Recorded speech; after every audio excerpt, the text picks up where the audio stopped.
Olá, sejam bem-vindos à TV do Parlamento Municipal. Está no ar o Jornal da Câmara.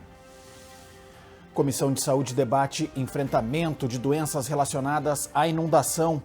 Câmara aprova projetos ligados à habitação para atingidos por enchente. E ainda a bandeira do Rio Grande do Sul, encontrada na lama, será emoldurada. Estas e outras informações você confere a partir de agora, aqui no Jornal da Câmara.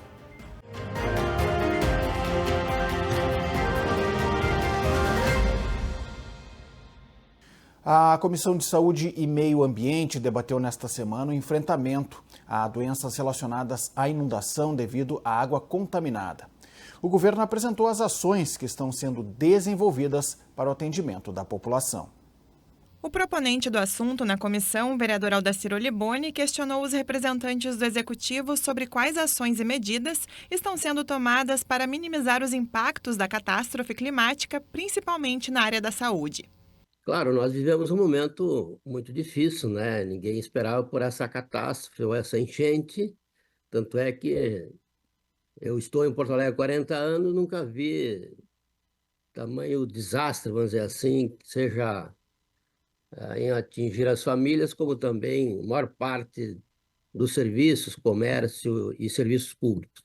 Um deles foi, sim, as unidades de saúde. Se não me engano, foram 16 unidades de saúde que tiveram sido fechadas e que, por exemplo, devem serem recuperadas. Primeira pergunta seria: de que forma está a previsão, o retorno destas unidades de saúde fechadas?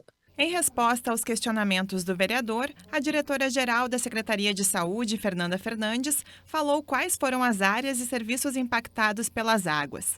Além de 26 unidades afetadas, das quais 14 permanecem fechadas, a unidade móvel de saúde que estava nas ilhas e ambulâncias foram danificadas pela água. Nós tivemos 26 unidades básicas de saúde impactadas. Nós perdemos a nossa central de medicamentos, a nossa EMAT, que ficava ali na Frederico Mendes, ali na Zona Norte, né, que tinha todos os nossos materiais e os medicamentos. A gente também teve avarias no prédio da Vigilância em Saúde, né, que entrou água no primeiro andar, onde fica o nosso núcleo de imunizações. Ainda conforme a diretora, a estimativa para a reconstrução e reforma das unidades e estruturas atingidas é de 120 milhões de reais, mas ainda não há prazo para que elas retomem o atendimento. Por isso, todas as unidades em funcionamento estão atendendo pessoas de todos os territórios, sem referência. Tem uma estimativa de 120 milhões, 122 milhões, mas como eu falei, assim, nós estamos conseguindo voltamos domingo lá para as ilhas, né? Então, assim, a gente tem todas essas análises de engenharia que tem que ser feito para ver se aquele valor que eu fui apresentando era o valor inicial, talvez ele seja um pouco menor. Talvez. Uma coisa que a gente já sabe, nós precisamos de 54 câmeras frias, né? Aquelas para guardar a vacina.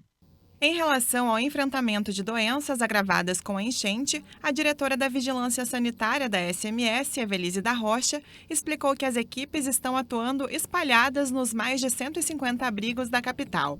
Entre as ações, o foco está na orientação para mitigar problemas sanitários, no manejo dos alimentos, cuidado com doenças transmissíveis, imunizações, manejo da população animal, além de desratizações, dedetizações e borrifação para combate de mosquitos no entorno dos abrigos. Conforme a diretora, a leptospirose é uma das principais preocupações da secretaria e, quando há sintoma suspeito, o paciente já recebe o tratamento antes mesmo de confirmação laboratorial. A nossa preocupação inicial, obviamente, foi a leptospirose, né, pela situação da enchente, da água, né, e o contato com água e lama contaminada. Esse é um informe epidemiológico do Estado, né, que eu coloquei aqui, o Estado tem divulgado isso diariamente. E a gente tem aí um volume muito grande de casos notificados no estado do Rio Grande do Sul, e dentre os municípios com maior número de casos suspeitos, Porto Alegre, né, é o maior. Então, nós estamos aí com 1.296 casos suspeitos, tá, de leptospirose. Então, nós temos desses casos todos notificados, a gente teve até o momento confirmação laboratorial de 42 deles, tá? E nós tivemos 2 óbitos, tá? Confirmados aqui em Porto Alegre, confirmados laboratorialmente. Na próxima semana, a Comissão de Saúde e Meio Ambiente irá abordar outro assunto voltado à enchente. Na Comissão de Direitos Humanos, os parlamentares trataram sobre a situação dos agricultores da capital após a enchente. O Executivo apresentou ações de apoio ao setor. A pauta foi proposta pela vereadora Fernanda Bart, do PL, preocupada com os produtores rurais que tiveram suas lavouras alagadas. O secretário de Governança, Cássio Trogildo, reforçou as ações do Executivo que buscam auxiliar o setor. Nós temos um investimento total de mais ou menos 9,2 milhões. E a gente tem, assim, quais são as ações em cursos do Plano Municipal de Desenvolvimento Rural Sustentável. O incremento da assistência técnica, o programa de aquisição de alimentos, que está em pleno andamento. De acordo com o presidente do Sindicato Rural de Porto Alegre, Kleber Vieira, as perdas nas residências dos produtores rurais foram baixas, o que proporciona certo alívio. Já nas lavouras e nos pastos da agropecuária, a realidade é outra. Trabalho em cima de 80% a 100%, mas já tinha conversado com o Luiz Demater, tem gente que perdeu 100%, mas os convencionais já começaram novamente a plantar, já reporam suas mudas na horta de novo, e infelizmente vamos sair disso. Ao final da reunião, os parlamentares definiram que será enviada uma ata à Prefeitura, propondo medidas como a criação de um fundo rotativo rural e de novos programas de recuperação de solos, o incentivo ao consumo local através de campanha e o desassoreamento do Lago Guaíba. O impacto da inundação também pautou a reunião da Comissão de Educação e Cultura. O encontro tratou sobre a situação do setor artístico na cidade. O setor cultural foi um dos mais atingidos pela enchente que inundou a cidade. Diversas estruturas municipais foram severamente afetadas, com destruição de equipamentos e danos nas edificações. É o caso, por exemplo, do Museu de Arte do Paço Municipal e do Centro Municipal de Cultura, no Menino Deus, que abriga o Ateliê Livre Chique Stockinger, a Sala Álvaro Moreira e o Teatro Renascença. Além da reconstrução destes espaços, outra demanda trazida pelos representantes da categoria foi a de um auxílio emergencial para os trabalhadores da área. Uma vez que centenas de bares e casas de show foram inundadas, os trabalhadores não tiveram mais como se apresentar. Vamos ouvir a manifestação da presidente do Conselho Municipal de Cultura. Tem tantos shows, né, tantas atividades, tantas doações feitas, né, ao Rio Grande do Sul e também para Porto Alegre, né? E a gente entende que uma parte dessas doações poderiam ser para a classe artística, né?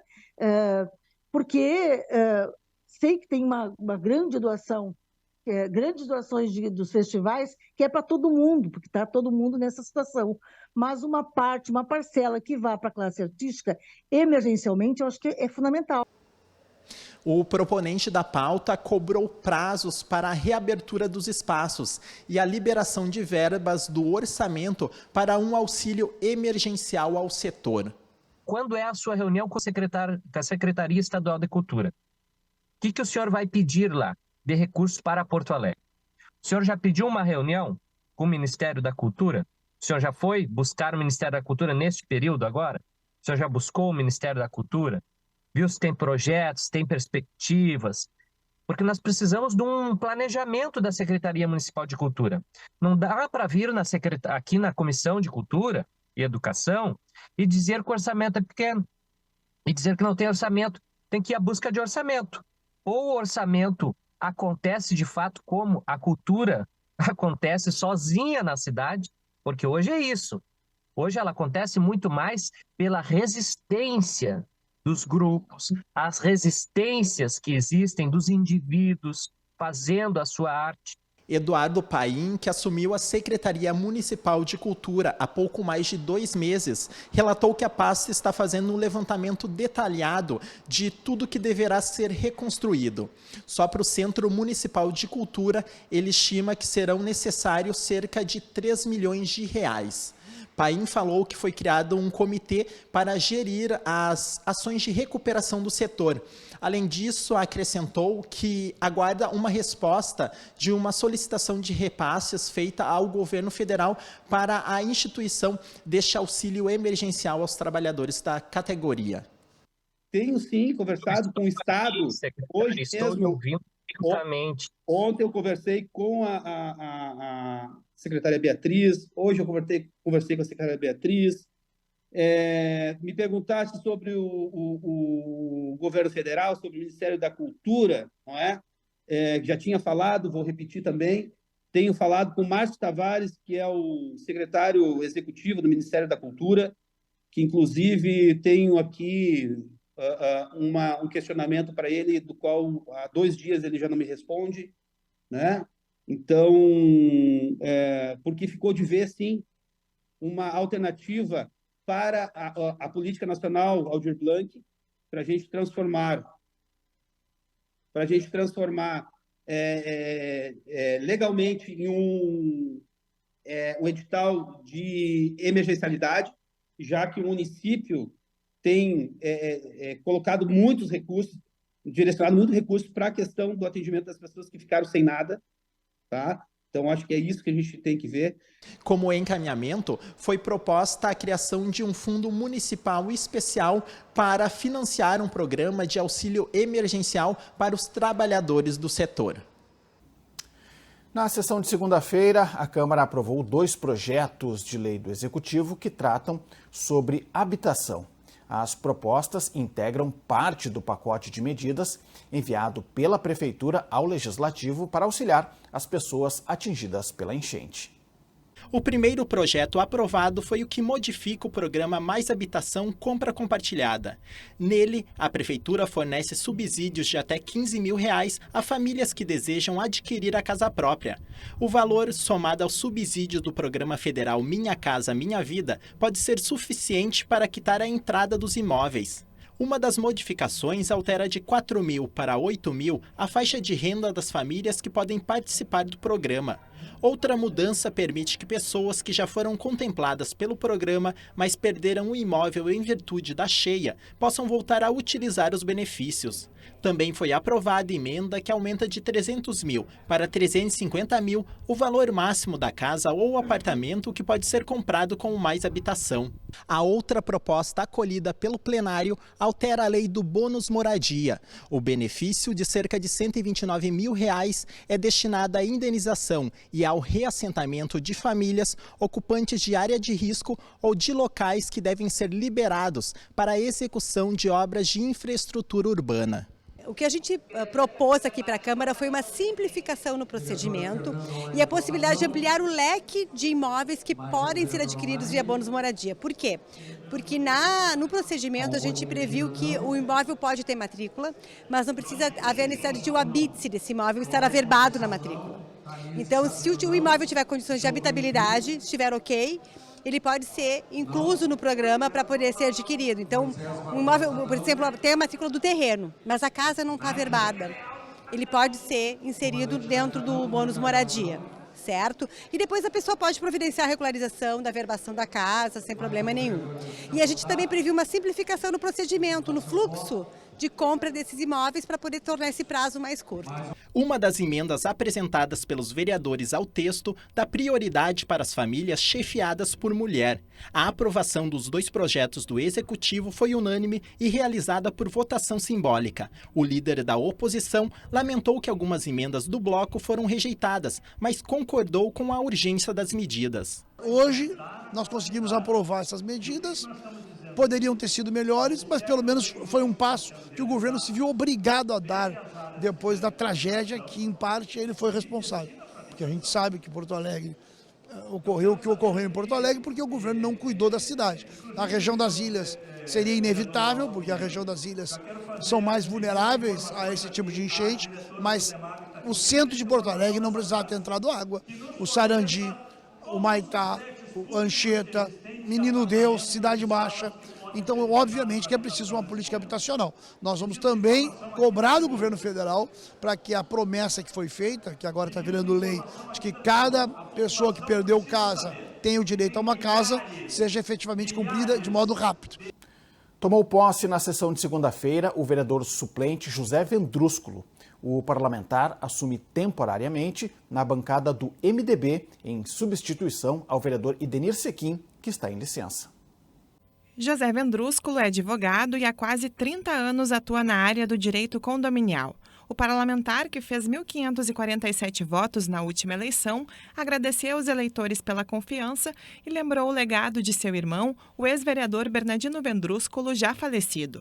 José disse ainda que irá somar esforços na Câmara para trabalhar em prol da reconstrução da capital, que foi duramente afetada pela enchente.